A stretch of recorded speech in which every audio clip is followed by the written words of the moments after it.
Evolución histórica de la filosofía en el Ecuador.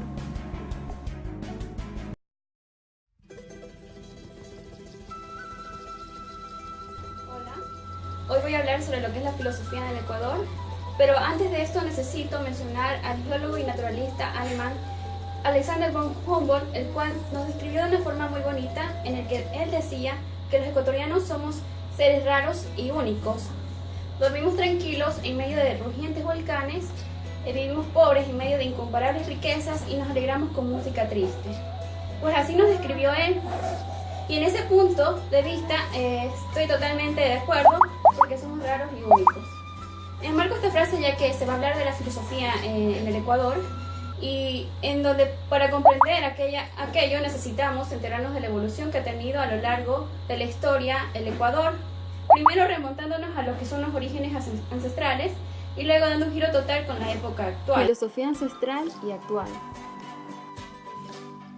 En sí, el plantearse preguntas no ha cambiado y no cambiará, porque esa es naturaleza humana, el dudar de todo hasta su propia existencia. Pero lo que es obvio es esas preguntas que nos planteamos a diario son muy diferentes, sea por la variación de época, encadenada al entorno que nos rodea y con un enfoque en las necesidades. Y es así que desde inicios de la historia ecuatoriana, nuestras raíces aborígenes comenzaron a crear ideas, a generar pensamientos. Lo malo de esto fue que no pudieron plasmarlo en escritos, porque ellos utilizaban otra forma de transcribir sus ideas en lo que son en los jeroglíficos. El filosofar servía para la acción. Ellos agradecían a la Mama Pacha por las abundantes cosechas que sustentan la vida, agradecían al sol por su luz y calor de todos los días. Luego, con la llegada de los españoles, estos influyeron a nuestros pueblos, inculcando a nuestros antepasados otra manera de ver la vida, ingresando en nosotros parte de su cultura y enviando un bote de basura a la nuestra. Más tarde, con la aparición del mestizaje, producto de la mezcla de dos civilizaciones, de tierras diferentes pero de un mismo mundo, se fue y se sigue generando las corrientes de ese pensamiento ecuatoriano. Con la intromisión en cada tiempo de algunos filósofos que han ido dejando huella y son el modelo de seguir de los actuales. La colonización obligó a cambiar la forma de pensar con la intromisión de la cultura española. ¿Será que existe filosofía en el país? Nos preguntamos, ¿será que verdaderamente hay filosofía en el Ecuador? ¿Será que nuestro país es pobre en esta ciencia que es la madre de todas? Pues yo creo que sí hay, y desde tiempos inmemoriales, ya ha marcado un antes, una ahora y un después en la vida de los ecuatorianos.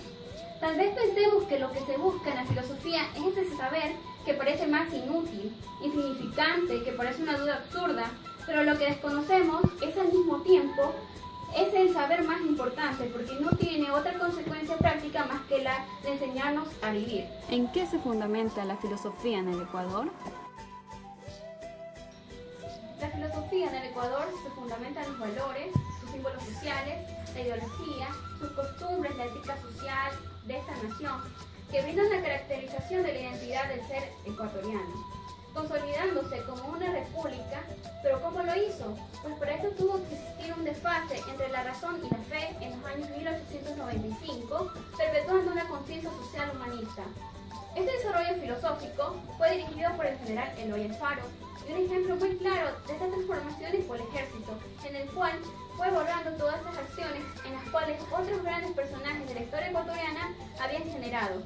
Las mismas que atentaban contra ese cambio radical del pensamiento de toda la nueva República del Ecuador. Protegió los derechos de la mujer como nunca antes, creó el registro civil, el Banco Central, modernizó el ejército y las ciudades y legalizó el divorcio y muchas cosas más. Un dato muy importante es que el Ejército Nacional del año 1895 es el mismo que sufre la transformación en 1925 y nos deja como enseñanza que la filosofía social tiene un gran alcance y es propensa a ser influenciada por otra, dejando como vestigios valores como el amor, la fantasía, angustia, tristeza, melancolía, la búsqueda de libertad, altivez, esa serenidad ante el riesgo y esa viveza que caracteriza al ecuatoriano y son heredados de nuestros En emancipadores. gran parte de este periodo, los ecuatorianos vivieron turbulentas y traumáticas experiencias como la Guerra de los 4 días en 1932, la guerra con el Perú en 1941 y la Gloriosa en 1944,